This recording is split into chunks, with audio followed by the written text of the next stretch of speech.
people don't understand how much hard work goes into it on the agent side in terms of negotiating the deal and the shoots and all that kind of stuff. But then also on the model side as well, it's not easy having your face splashed all over the place. Some models aren't happy with the way that some campaigns turned out, but they don't have a choice at the end of the day. Welcome back to another season of Third Culture Africans. I'm proud to say Africa's #1 award-winning career and entrepreneurship podcast, voted for by you at the African Podcast and Voice Awards. I am Zeze Oriakisao, your host. I'm obsessed with all things entrepreneurship, and our show is dedicated to igniting your entrepreneurial journey, sharing resources, and giving you the tools to pursue your dreams fearlessly. We celebrate artistry and stories from those brave enough to create something and succeed. Inspiring, motivating, and full of wonder, discover how those who succeed do it. Your support helps make this show bigger and better. Please leave a review on Apple Podcasts and join our community with weekly newsletters curated just for you. Let's connect on Instagram and Facebook at Third Culture Africans. Sit back, relax, and let's do this. Thanks, Sharmaine, for joining us on this week's episode of Third Culture Africans. No problem. Happy to be here. Took me a while to get you on the show. I know, right? It's just my schedule. I think this has taken like a year or so. It's taken about a year to get you on here, but I'm glad you've made some time to share with us, because I think your journey, your story is incredible, utterly inspiring. And I'm grateful that you have chosen our platform to share. I'm conscious that you don't do a lot of interviews or anything of the sort, but I do think that seldomly do we see the people behind the successes that we come to know. And I think you're doing such incredible work in your space. But before we jump in, I will give you your flowers because each guest, I introduce them with my bus intro as a hope of summarizing in, a paragraph, their career journey. So you are a talent manager, an advocate for advancing Africa fashion and African talent while using digital media. Correct. Actually, might as well say I've been promoted in a way. So I think the last time we spoke was when I was working at Storm, and there I was talent manager, but now I'm at Premier Models, and now I'm a director of the talent board. Incredible. Director, y'all. Yeah. Put some respect on that. Thank you. Thank you so much. That's incredible. Okay, so I'm behind on that. Sorry, apologies. I usually nail that. That's all right. But in terms of, I guess, your career to date, there's been a huge part of your work that's been about creating a voice for talent in Africa or of African descent or Africans in diaspora. And that spanned a career of well over 15 years. And you've done that incredibly well, but also done that in a way that very few people recognize, unless they're in your industry, that's the work that you've done, because we appreciate a lot of it, right? From seeing celebrities or seeing our Afro beat celebrities dressed in, popular brands like Louis Vuitton, etc.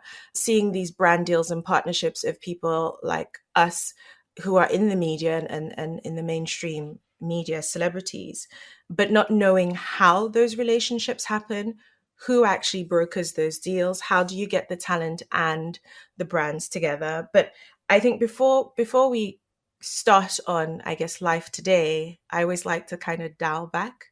I remember when I first met you, and we were at Igbenedion Education Center in Benin. I think you started at in the middle of a term, so you didn't start at the beginning of a term. But there was chatter around this girl coming from England, and she was coming to the school, and so everyone was sort of excited, right? Because everyone loves a new girl. Especially in boarding schools, because you're coming from the outside world, and you're not just coming from Nigeria, you're coming from England. And And I remember you arriving, and obviously you had your accent was very different. I don't think you understood a lot of what anyone was saying when you first arrived. No, not at all. I was an angry And you were teenager. very angry, Yeah. extremely angry. Yeah, because it was supposed to be a 2 week holiday that ended up being like like 3 years. Yeah, It was one of those, oh, Charmaine, we're going to Nigeria on holiday. And then my mum broke the news to me and my brother while we're out there that we're going to be there for quite some time. So yeah, it incredible. was a There's shock. this meme going around social media about, a girl who says, you thought you were going to the family wedding. Have you seen it yet? Yes, I have. That's literally me. Yeah, that was me. I guess we might laugh about it now, but at the time, as a young girl who basically had her world ripped up from under her, you had your friends, you had your life, you were going on holiday, and all of a sudden, you are now going to a new school where you had to fit in. How did you find that transition at the time? It was hard, but I'm lucky. I think all of us in our families, kind of the way I've been raised, is I've always done that whole like, oh, sink or swim. Mm, But I think that was the first time in my life where it was a sink or swim situation, but it was hard for me to swim. It was my probably my second time being in Nigeria. The first time I was 8 years of age, so it was very different going back there as a teenager. I literally saw my friends the day before. Oh, guys, I'm going to Nigeria on holiday. I'll see you guys in a week, 2 weeks. So it was a lot. I think for the first year, I remember sitting in class and the teachers being like, Charmaine, you need to read, you need to do this, do that. And I'm like, no, I don't need to do that. I'm not going to be here for that long. I'm from London. That was my I mindset. feel Like, like I that don't was need to your do vibe the this. whole That time was at my vibe school. that the whole entire time. So the first year I failed. You know how it is in Nigeria. If you fail, you repeat the whole year again. But thank God for obviously Lady Cherry and Chief Ibn that owned the school. They kind of intervened. My mum wrote them a long letter in terms of, sorry, about the fact that me and my brother are fresh to Nigeria and from London. So she kind of took pity on us and basically said, look, you're going on to the second year, but you really need to Mm, focus, make friends, you might enjoy mm, this. And I actually did, funny enough, because the thing is, my closest friends are the people that I spent 3 years of my life with in boarding school. I mean, it's not. It was bittersweet at times. Sometimes it was fun, sometimes it wasn't. Me having to get to know the culture a bit more. I was always looked at like that London girl, so sometimes in a very unserious way.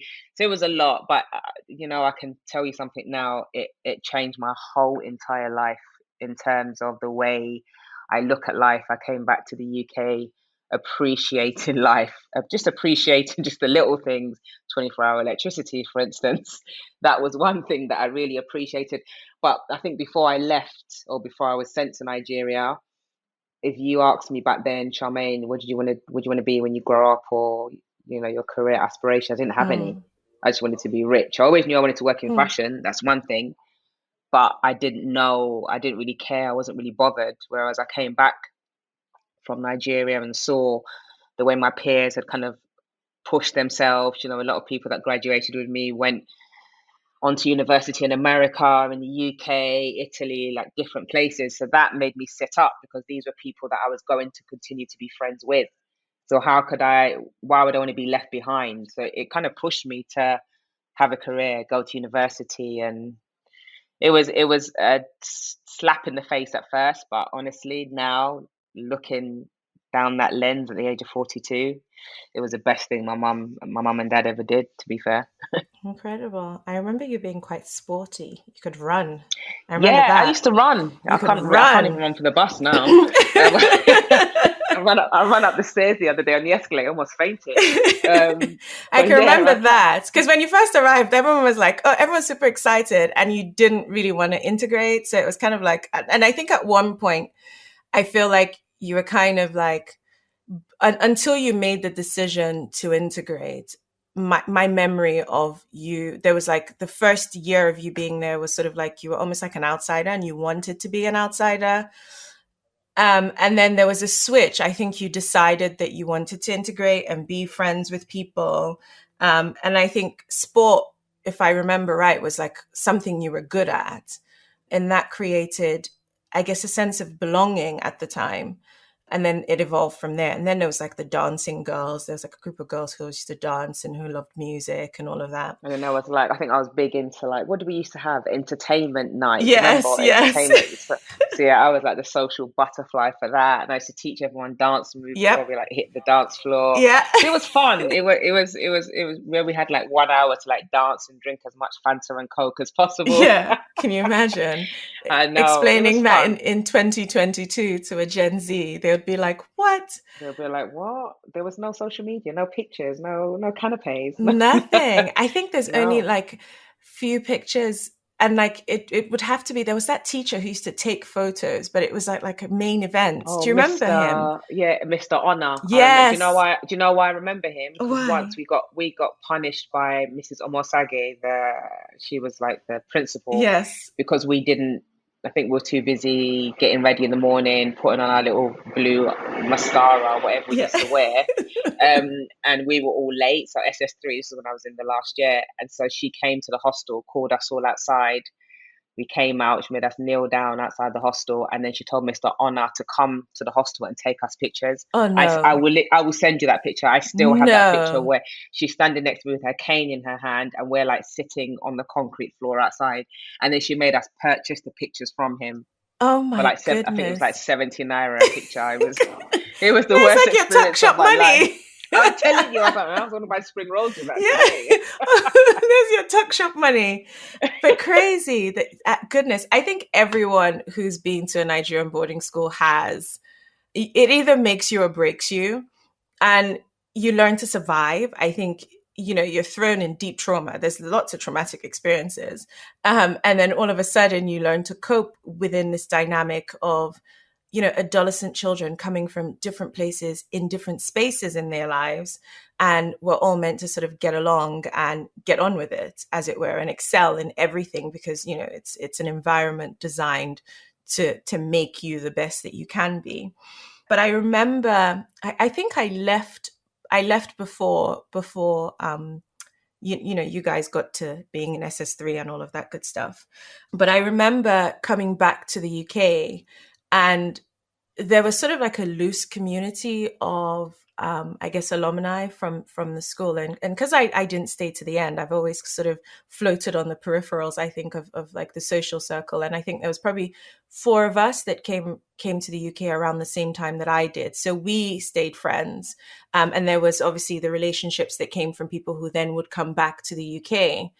And I remember you coming back, and I think at the time it was like MySpace was how we all used to connect. Do you remember Yeah, MySpace? yes, I remember MySpace and when Facebook first came out, and then Yeah. we all kind of realized that, oh wow, we can all like be friends of all the people that we're in school with because we after you graduate, everyone just they scatter, don't they? They're all in different parts of the world. Yeah, you find your own life, right? Like everyone goes back Exactly. to, in your case, you came back to the UK, came back to probably trying to fit back into what you left, and probably realized, you had Totally changes. different. Yeah.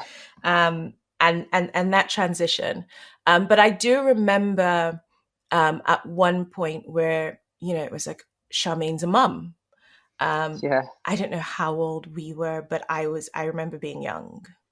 Yeah. How I old was how old were you? I had my son a month before my 21st birthday.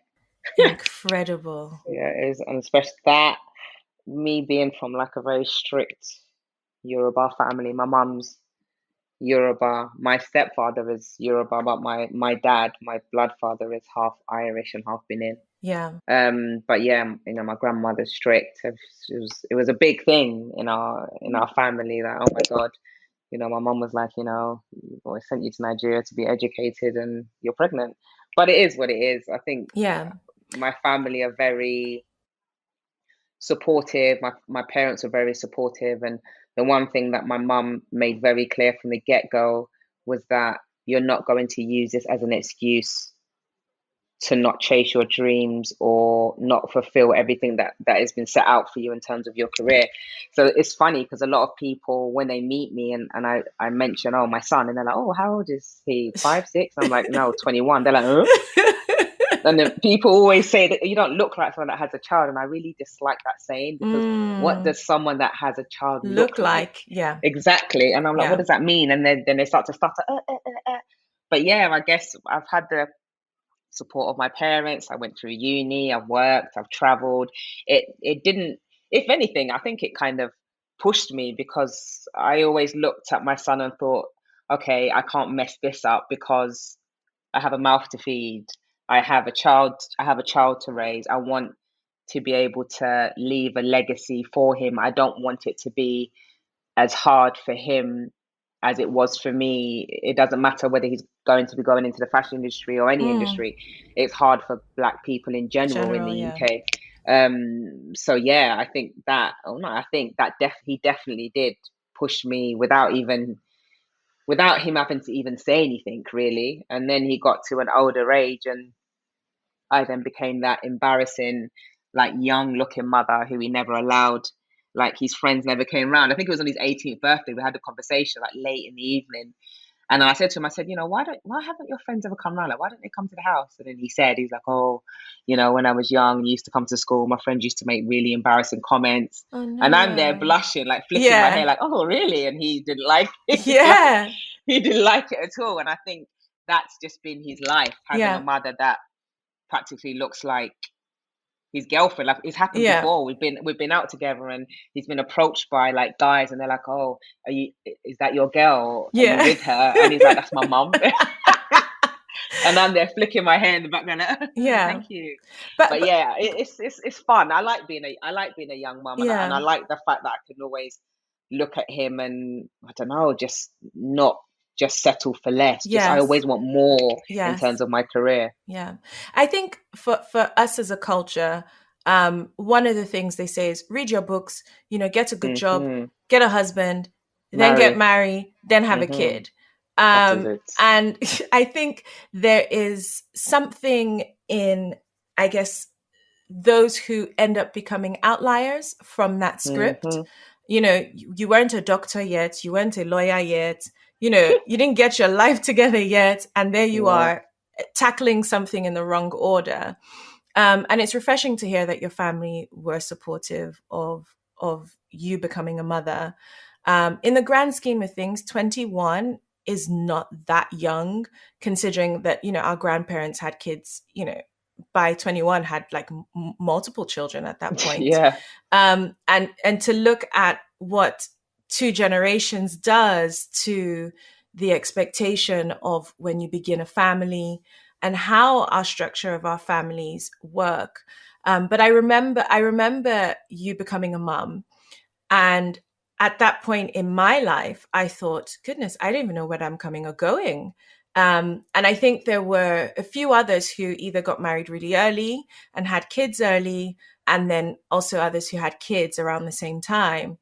And I remember thinking, at one point in your life growing up as a young child, you're told that this is the end of someone's life. Having a kid early ends your life, literally. You're not going to be anything, you can't do anything. And that narrative almost sticks with a lot of African kids. Um, definitely. and I think that narrative can be limiting, because not everyone's story is limited in that way. And there is a life. I remember in high school there was a girl who had her first kid, I think at 17 or something. And I remember going home really troubled by the fact that she had, made the decision to not have protected sex and to put herself in a position where she was having a kid at so young. But she wasn't bothered, but I was. And I had to think about why I was so bothered by it, because of my own upbringing that made me feel like, there wasn't much It after was a after bad yeah, there wasn't. decision. Yeah, Yeah, and I think one of the beauties of your journey and your career is that, while being a young mother in today's terms, that hasn't stopped you from becoming yourself, if that makes sense. That hasn't stopped you from, you know, a career that's taking you from Buckingham Palace to the streets of Lagos for Fashion Week. Like, your career has been so diverse. Um, Yeah. and, you know, starting from a place where your career opportunities and I guess my question is, you started as a receptionist.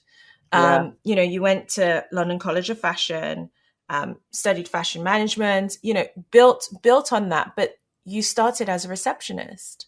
Now, was that decision to start as a receptionist a function of the fashion industry as a time for a young Black girl who wanted to enter it, or was it a function of something else? Yeah, it was.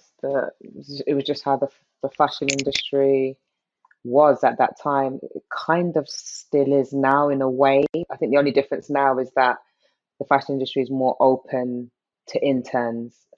Like interns come in and they stay and then they end up, being offered roles within the organization that they go into. Whereas back then you basically had to start like from the bottom. And that's where I started. I started off as a receptionist, but my mum is from a my background. My Mm, mum has always worked within media. mm, So she used to work for TVAM, and now she works for the BBC mm, News 24.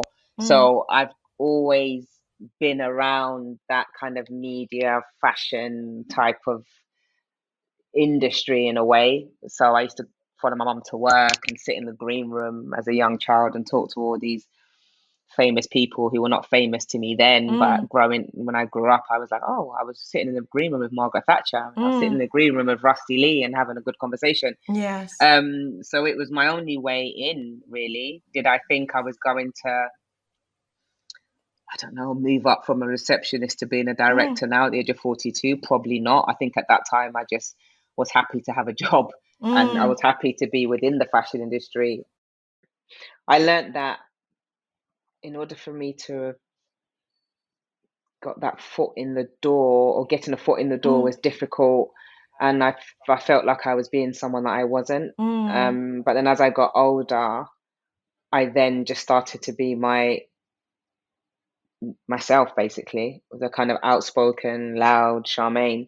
Some people didn't like it, some people did, and then I realized how many years down the line that when I was working with talent, that came in handy, because mm, that's one thing, talent warm to you if you're just being yourself, if you're not going to sugarcoat things, if you tell them the truth, if they're able to open up to you about situations outside of work, about their mm, personal life, all that kind of stuff. mm. Um, so yeah, I guess just have to be myself, really. We have you placed in, I guess, you're finished, you become a mom, you're building this career in fashion, so you're working for Swarovski.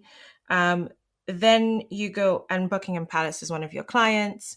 Yeah, Then you go crazy, right? Um, very crazy. then you go on to ITB Worldwide, which is a talent and influencer agency.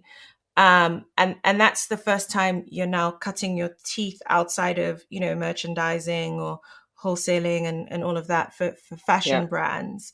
And this is the first time you're now working with, celebrities and talent. But alongside that, I think I remember bumping into you. I want to say somewhere on Dover Street. I think there was like a sample sale happening, and I think we yeah, bumped into each other then. yeah, yeah, And it was like, oh my goodness, how are you? How are you doing? Blah blah. But at the time, you were also running your own business, which was 24 Lux. And you were yes, talking to me about, wanting to build the fashion industry in Africa and especially Nigeria at the time.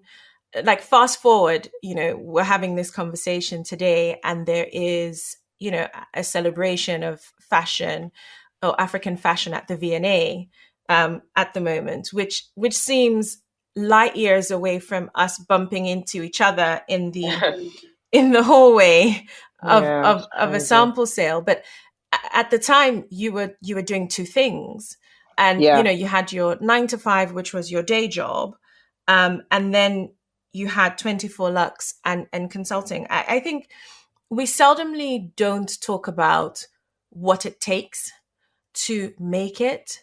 I think often there is a conversation around, you know, I just arrived here somehow, to the outside Yeah. world, that's how it looks.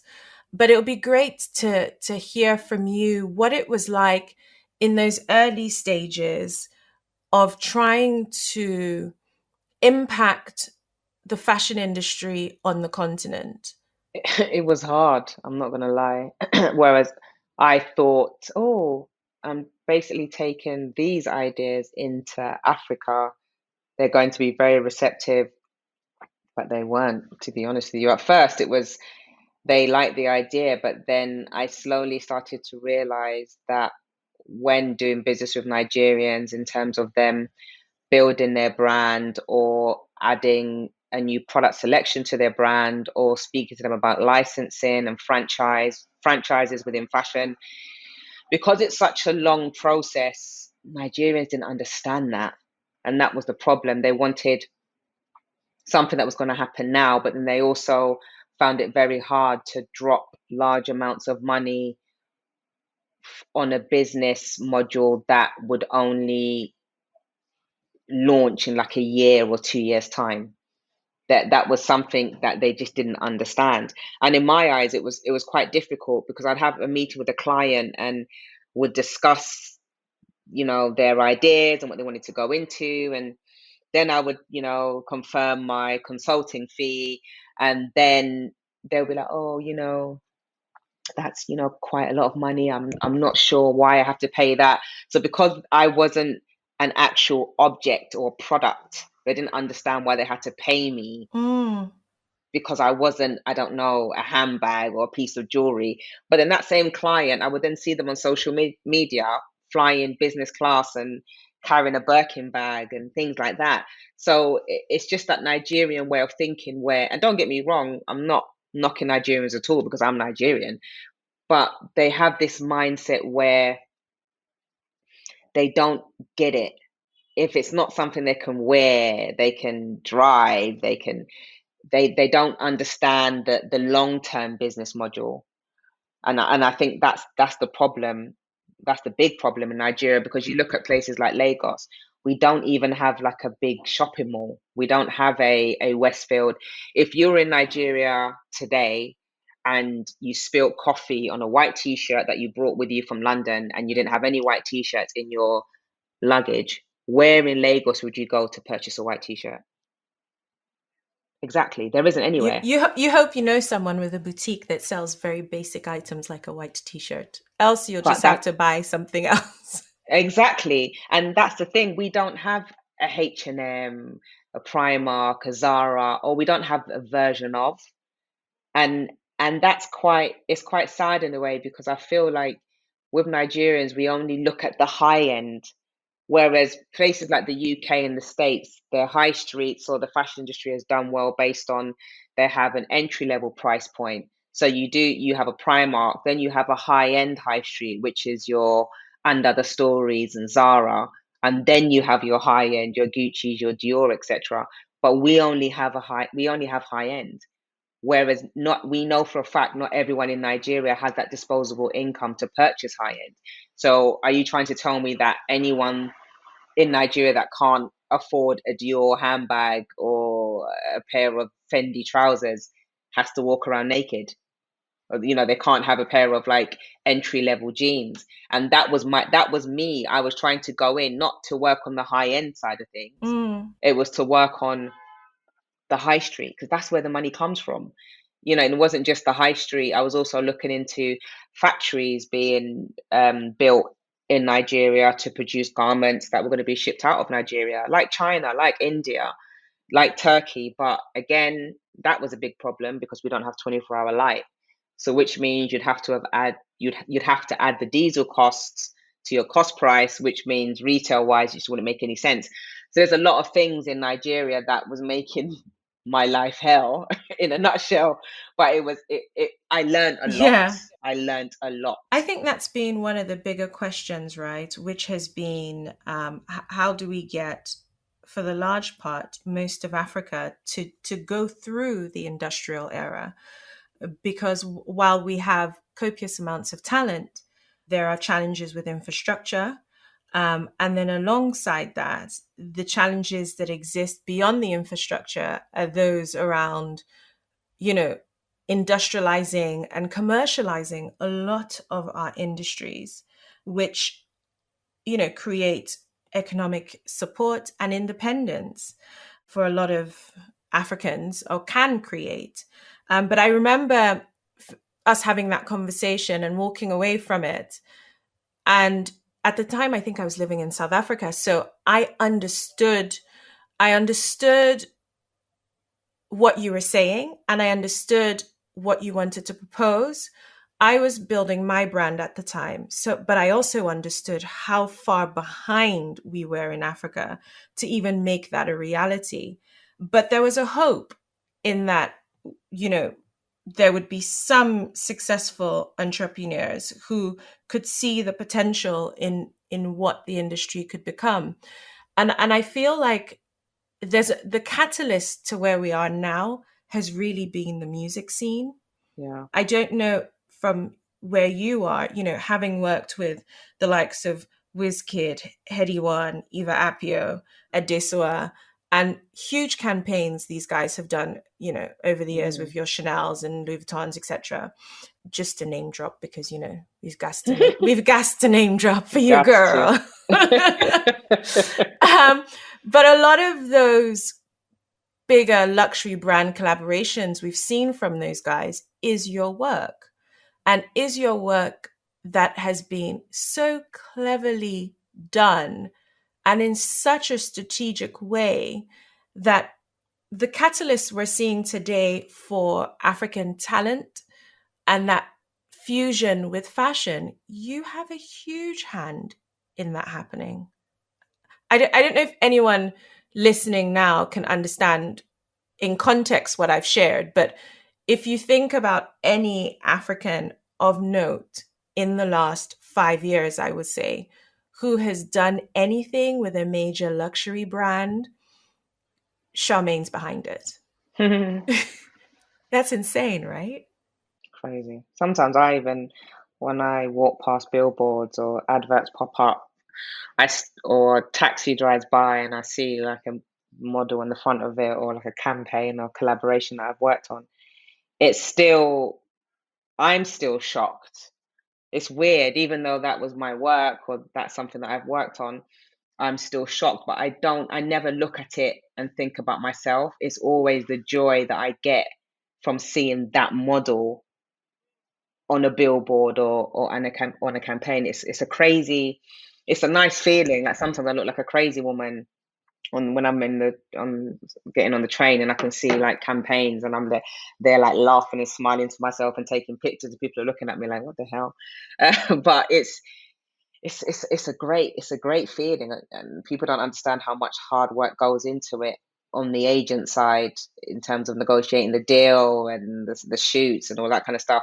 But then also on the model side as well, it's not easy having your face splashed all over the place. Some models aren't happy with the way that some campaigns turned out, but they don't have a choice at the end of the day.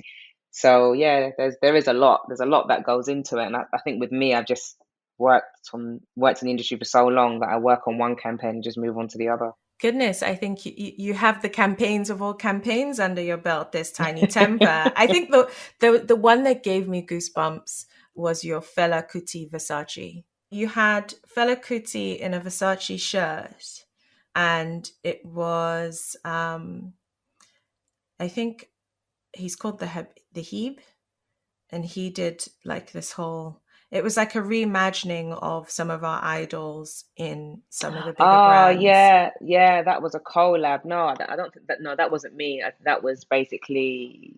So obviously, Fella's family they would own all of the assets to that, so they would have to go to his family to license out those images. But Mm, it's so great that someone like Fella, who I've always been a massive fan on, yes. he's so iconic Yeah. that he's been used in an array of campaigns, music wise, visual, name. It's just fantastic that we have someone under our belt like that as a Nigerian. And in addition to all of this, you're traveling lots, God. lots, um, and seeing yourself. now as a Black African woman in, I guess, the international luxury fashion scene, are there things that you feel have been the main contributors to your success in that industry? Mm, I just not really. I think if I was one of those people that had a mentor or something like that, then yeah, I could say that. But I've always been someone that I just do things on my own, really. I think the only person that I really look to is my mum because she has worked in an industry that is predominantly English people, white people. And she's always been the only black person within like certain departments. And that's how my career has been from the get go. I've always been the young black girl. Well, not so young now, but yeah, I have always been. Girl, you look 15. What are you No, talking thank you. about? Thank you. Thank you. They're What going are to think you I bribed you. They're going what to are think I you bribed you talking before this about? podcast. For anyone listening, you can go onto her Instagram. The link is in the show notes. And please have a look and tell me if you believe any word that she said about the fact that she's no longer looking like the young girl in the office. Because that is absolute fodder. What do you mean? Thank you. Thank you. But no, Yeah. she's my mom has always kind of sat me up. You know, I've been in those awkward positions when it has come to my race where people didn't take me seriously, people didn't want to work with me, and I was a young black girl that just got angry and I was just ready to like curse people out. But my mom said to me, you know, you need to think about long term. Is Are you going to be angry for the rest of your career? No. There's certain ways that you can answer questions without being rude. There's certain ways that you can not have an argument, but disagree with someone without swearing or being rude. So I learned that. So I would always run to my mom, like if I traveled and I was in an awkward space where I just felt like I was the only black, because it was hard when I was young, just looking around the room and just seeing no black people there. It was, but then also being in that position where you're in a room where no one's speaking to you because you're black, or people don't take you seriously, or I've had people walk up to me and think I was like a PA, or or they've said to me, "Oh, can you get me another drink?" Or I'm done with these canapes. You can take my plate, and I'm like, I'm here for the same thing as you, honey. So it's one of those, and thank God I've always had that sense of humor. My sense of humor is probably what has kept me I don't know, alive to date. So yeah, I think as you as a person, you shouldn't really look to people or anything when it comes to that. You've actually got to be able to push yourself, because what if that person disappears? What if they're not available that one day that you need a pep talk? You've got to be used to just bigging yourself up, talking to yourself like, you can do this, I can do this, don't be phased by this, I'm good at what I do. That's the main thing. If you're good at what you do, why should you question what you're doing? A quick question for you. Would you say that your career over the last 5 years has been, these are my notes, but I guess your career over the last 5 years has been built on entrepreneurship. So we speak a lot now, and I think entrepreneurship is such a big buzzword. Everyone thinks that you make millions going on your own, where actually statistically it's the other way around. You know, you're more likely to become a millionaire in employment than you are outside of it. But would it be fair to say that the last 5 years the focus for you has been entrepreneurship? Yes and no. I think yes, before COVID, and then COVID hit, and then I was very grateful for the fact that I still had a 9 to 5, because all my friends that were entrepreneurs, I saw how hard it was for them.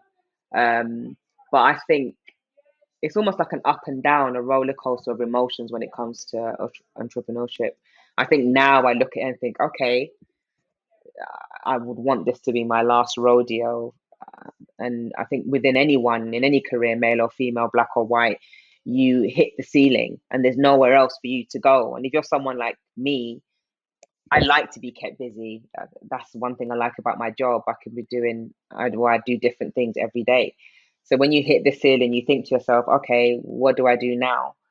And if you're thinking that, I think that's the time where you think to yourself, okay, I can actually do this on my own. Was I ready to be an entrepreneur 6, 7 years ago? Probably not. I thought I was, but I don't now. I look back at it, I don't think I was, because I still needed someone to push me, Sharman, have you done that, and have you done this? I'm one of those people that I will stray. I will take like an hour and a half lunch. Oh well, that was before, not now. But yeah, I would have taken like an hour or 2 hour lunch, and but now being a director and having a team, I look, if I look at them and think, well, if they did that and they disappeared for 2 hours, how would I feel? So yeah, now am I ready? Yeah. A couple of years ago, no, and I think I thought I was ready then because everyone else was jumping ship, which is something that you should never ever do, especially when it comes to jumping ship from a 9 to 5 to working on your own. Don't ever do that if you're not financially stable, Mm. if you have a mortgage. Yeah. Do you get what I mean? Yeah. Don't empty out your savings just to become an entrepreneur, because you're not going to enjoy it, and you're not going to be working and doing something that you love. You're going to be working to live. And I always say to people, that is the worst situation you can ever be in, where you're just working to survive, working to pay bills, working to pay a mortgage. No, it's just not. You're just not in a happy place, which means you can't really work with clients to the best of your ability, because you're going to be thinking of the mountain of debt or mountain of bills that you have ahead of you. If someone had to ask you what's the favorite thing about what you do, what would you say that is? Um, I, I guess it sounds a bit corny, but making people's dreams come true. I think when it comes to like our models and talent, like with Eva Appiah, I've been Eva's agent probably since she was, I think, 18, 17 or 18. She's now, well, I won't say her age, but yeah. Yeah. And I think back then when I first met her and we spoke, and I was like, what do you want to do? What's your 5 year plan, 10 year plan? And we spoke about certain things, and a lot of those things have come to pass. So it's making people's dreams come true in that way, whether it be them wanting their own label, their own brand, or whether them wanting to collaborate with a certain brand or retailer, or being part of a certain campaign, or being on the cover of certain magazines. That is one thing that I enjoy so much. I will stay in the office till 1, 2 in the morning, knowing well that a deal is going to be done, it's going to be finalized, and then in Mm. 6 or 7 months' time, that model or talent, their dream has come true. I love that. I love that bit of my job. I've never been within the industry and just thought about myself, because you can't. You manage people. Some of the talent and models that I've managed over the years, they've turned into like family or friends. So you have to really, I don't know, delve into their world as much as they delve into yours. So you have to do it for them. It's not really for yourself. Cool. Where does the passion come from for you, though? I just like work. It's just long. I'm not gonna lie, and I'm Nigerian, and we like better things. Yeah. So I I'm I with you, girl. I like enjoy. working. Yeah, I I just love it. I like working. I don't get me wrong. I'm not knocking housewives or anything like that, but I just enjoy having something to do. I enjoy having a purpose. I enjoy going to meetings. I enjoy meeting new people. I enjoy networking. I enjoy being on set. I enjoy all those aspects of my job, and I enjoy the fact that I don't have a 9 to 5 where I come in and do the same thing every single day. It changes big time. So yeah, I just enjoy being busy. I'm a little busybody. I'm always fluttering around, and I've always been like that since I was young. My grandmother was always telling me to, keep myself in one place, but it was always impossible. And it was funny. One of my grand's friends, I remember, I think I was like 15, and I was sitting in my grandmother's live room. I think I was in her room while she was trying on like different traditional. And her friend looked at me, and she looked at me and she said, "Do you know when you grow up, you're gonna go into fashion?" And then my grand laughed. My grand said, "Oh, she's always said that she wants to be a fashion designer." Mm. And Nigerian parents or Ah, grandparents, you you want to say be fashion. seamstress? That's Let's exactly go my and be a grand. You want to be a seamstress. seamstress? That's my grandma. You want to sew clothes. You want to sew. Even now, if you ask my grand, what I'm like, Granny, what do I do? you're so close. You do seamstress for famous You people, and it do. goes on the TV. I'm like, that's not what I do. But anyway, so yeah, back then that woman said to me, and I remember looking at her thinking like, oh, I do love fashion actually. Yes. But it's crazy that I then grew up, and I wasn't pushed. I'm not. Yes, I'm from a family. You know, my mum's siblings, lawyers, investment bankers. My mum's Yes. in the media, but I wasn't ever pushed by my mum to, oh, you need to be a doctor. Oh, you need to be a Mm, lawyer. She mm. just wanted me to do what what I'd be happy with doing. And the same thing for my son. I remember my dad saying to him, you know, we can't have another person studying IT in this family. You need to go and to be a doctor. And I'm like, Daddy, it doesn't work. It doesn't Yeah. work like that. You can't flip the coin and be like, we've got too many of those. We need you to do that. I'm like, it Yes. doesn't work like that. And even with my son, I've always said to him, do whatever makes you happy. And he's always been big, he's always been like a little computer geek anyway. He's always managed to like tap into my phones and iPad without me giving him my password. So that was me knowing that he was going to delve into that world. So you just got to allow your kids, as well as same thing my mum did to me, my parents did to me. They just told me to do whatever made me happy. And back then, you know, God bless that woman's soul. She's passed now, but she said that out loud. Like I always say to people, say positive things, put it out there in the atmosphere. She told me that when I was like 14 or 15, and I'm now here at the age of 42 having this conversation with you. So yeah, life is crazy. How would you, because you're around a lot of successful people, or what we would term successful people, um, but how would you define success?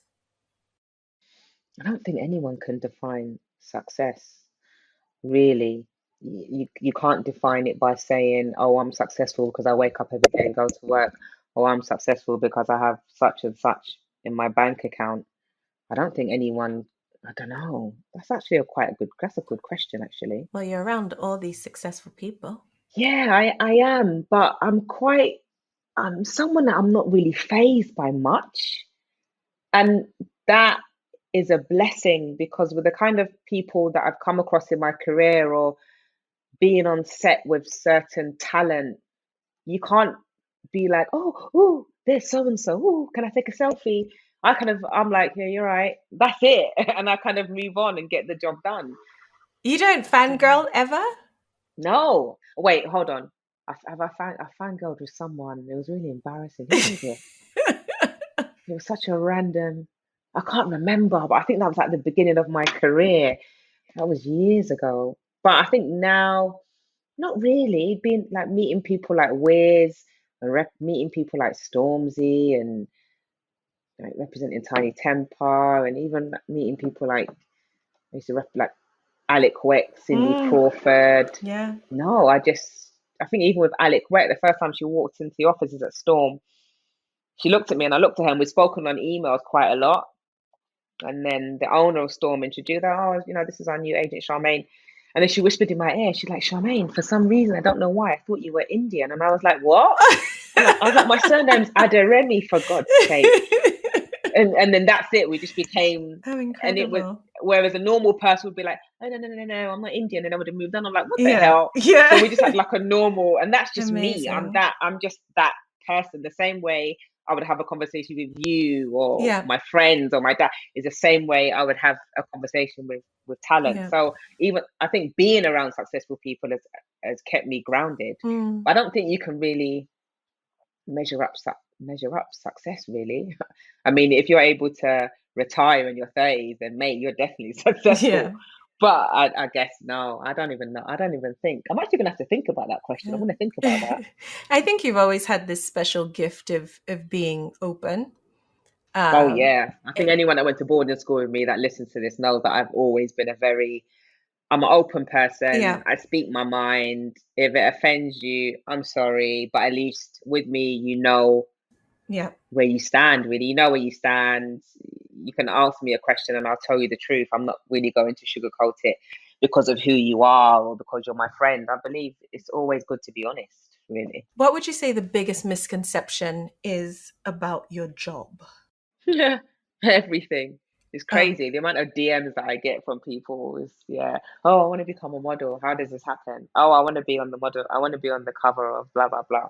Or people tend to think that with agents, we are the talent. No. Or oh, this is the best one. Oh, Charmaine, you're always on holiday. No, I'm not. I'm working. So when you're on holiday, you're at the beach, you've got a cocktail in your hand. Mm, I land and I'm on set and I can be on my feet for like 3, 4 days in a row and then jump on a plane back to London and I'm back in the office. Sometimes I don't see my son for like 2, 3 weeks at a time. it's very I think that's glamorous. yeah, Looks glamorous. but that's the misconception. It looks glamorous. Don't get me wrong, I love it, I enjoy it, but it's actually not that glamorous at all. It's not glamorous. You have the late nights, you have the early mornings. Like today, I'm in the office all day. I have meetings. I then have an event in the evening. I'm going to be out too late. But then I have like a 9 a.m. meeting tomorrow morning. Am I going to get to have a lie in because I went to an event? No. So it's things like that. People think that it is very glamorous, but it's not. It's early mornings, late nights, a lot of partying, even if you're not a sociable person. The thing is, on the outside, people look at me and think that I'm actually very sociable and an extrovert, but I'm not. I'm an introvert. That's the Okay. weirdest thing. It's my job that has pushed me. But really and truly, outside of me working or traveling, if you find me, I'm at home making a gussie or jollof or learning how to make akara without splashing oil everywhere. That's me. Funny, but people look on Yeah. the outside and think, oh, Charmaine, you dine out, you're in fancy restaurants, you do this and you do that. No, I'll pick a local Nigerian restaurant or KFC over a fancy restaurant any day. I'm a simple gal. Next time you're on set with a celebrity and you post online, I will DM you. Don't forget that akara. Do you know what? Do you know the funniest thing? Let me make you laugh. Once I was on set with Adisu and it was a weekend and I Yeah. was at my parents' house and my mum was like, oh, I was like, Mum, I have to go, I'm working. Mm. And she's like, oh, what are you doing today? I was like, oh, I'm on set with Adisu. And she's like, oh, I love her. And she was like, oh, there's like some jollof and blah blah blah. Why don't you take some with you? I Yeah. literally took a container of jollof with assorted meats on Ah, set. And sweet. Adisu was like, hey, she's like, She my wants to end. girl. You want to end my career? I need flat She was stomach. she was like, please, please, please, where do I, she didn't even, she's like, where do I warm it up? She's like, oh, forget about warming it up. She ate that. So I'm that person. If I'm on set with Amazing. you and you want jollof, I will make it happen. Amazing. What do you wish you knew in the early days? I guess 10 years ago, if you today bumped into yourself then, what would you tell her? To not place your entire career on people. The fashion industry can be a very lonely industry. And as much as we do, the International Women's Day and all these panel talks and that, and there's a lot of people that you think are your friend or you meet them in the industry, but they're not. Like, not long story short, not everyone wants the best for you. And I learned that the hard way. I don't have that trait. So I've always found that hard to understand. If I'm in a room full of people, my first thing is, how can I get that one to work with that person? And oh, meet so and so, she does this. Why don't you blah blah blah? But yeah, it was quite a slap in the face learning that. I think that's a function of growing up in the bubble that we grew up in, to be fair. Yes, I think we were it brought is. up in a very clean bubble. Um, and we all had similar goals and values. So that made it easier to navigate at the time. But you come out of life knowing that. And I guess my last question, I know I won't take up too much of your time because you probably have to run. Um, but what would you say is the one thing that has really helped you along the way? My honesty, it has helped me big time. And I think my sense of humor as well. It has kept me alive at like dark moments where I wanted to give up, or certain jobs were really getting me down, or I didn't agree with things that certain talent were doing, and then would knock heads, or people that I even represented, and they've kind of gone out there and spoke bad about me, even though I've wanted the best for them. So when those kind of things happen, you've got to be able to speak to yourself, tell yourself how good you are, not get too down, because I have. I'm not always that happy. I haven't always been that happy-go-lucky person. Not everything has gone right for me in my career, but my sense of humor and my honesty has kept me sane. And that's the only advice that I can give to people, especially in this day and age. You have a lot of people out there that like to sugarcoat things or tell you one thing when they really mean another. Whereas honesty, it just takes seconds and it's less drama, and people know what they're getting. I've worked with clients and I've explained to them, my background is manufacturing, branding, and these are companies that are about to produce product for my talent. And they're like, oh, Sharmaine, that is a breath of fresh air, because you get talent that think that you have a meeting with them on Tuesday and then they can see a sample on like Friday. Yeah. Whereas Yeah. I'm there to give them the honest opinion that that's actually not going to be the case, Hold on a basically. minute. It does not work like that. I always say Exactly. no experience is ever wasted. Yeah, true, And true. if you're open to the idea that almost everything you do along the way, like if you think of, and when I look at your career, almost everything has been created and you've walked in those footsteps to be where you are. I don't know if you feel the same, but I think with each experience, you almost sharpen the tool. Oh yeah, Um, definitely. You learn. You have to. Not if anyone tells you that they don't learn from any experience that they've gone through, then yeah, then I don't know what they're doing. But I've learned from being sent to Nigeria in my teenage years, learning how to not conform but adapt to my culture. That yes, I was born into. I'm Nigerian, but obviously being Nigerian in the UK is very different from being Nigerian in Nigeria. So I had to adapt to that. Coming back to the UK, I then had to adapt to the fact that I'd been away for so long and I came back very different. I then had to adapt to being very different from the people that I grew up with over here. Some people would say, some people went around and said, oh, Charmaine came back from Nigeria and now she thinks she's bougie. No, I didn't think I was bougie. I just had your a world plan. opened up. Yeah. Yeah, my world opened up. I had a plan. I wanted to pursue a career. I wanted to go to university. I knew what I wanted. So yeah, you've got to believe in yourself at the end of the day, even if no one else does. If you continue believing in yourself and you focus, yeah, you'll get stuff done. People are going to knock you. I've been knocked. I've been told no, no, no, no, no, Oh so my many times. days. Tell It me. happens. I've been told no. When it comes to campaigns, they want to pick this model. I'm like, oh, go for this one. No, it's not going to work. And I'm like, it will work. It will work. It will work. Yeah, so I've practically put my career on the line some of the time. But if you don't do it, then the models will just never get their foot through the door. I always say my middle name is Zeze no Oriaiki Sao. Because you hear it so That's a many good one. times, you might as Yeah, you well do. own it. But Yeah, Charmaine, thank you so much it's a pleasure. for being so candid and for sharing so openly. I know that it's not your default, but I'm appreciative of you taking the time today to share more with me and with our listeners who now are a lot more than I could have even imagined when I thought of the concept of the show. Where, Congratulations. thank you. Where can they find you? Oh, my social media is, what is my social media? Oh, that's it. Sharms, SHARMS_A. Great. And we'll put the links in the show notes. And if anyone's thinking of becoming a model or the next best thing, Give me a shout. wonderful. Give her a shout, and she's the woman to talk to. Thank you so much, Charmaine, for No sharing so problem, hon. openly today. Thank you. No problem. Thanks for having me. Thank you to over 20,000 of you that have tuned in and have continued to tune in. Because of you, our show is now distributed on Vodacom Africa's platform, My Muse.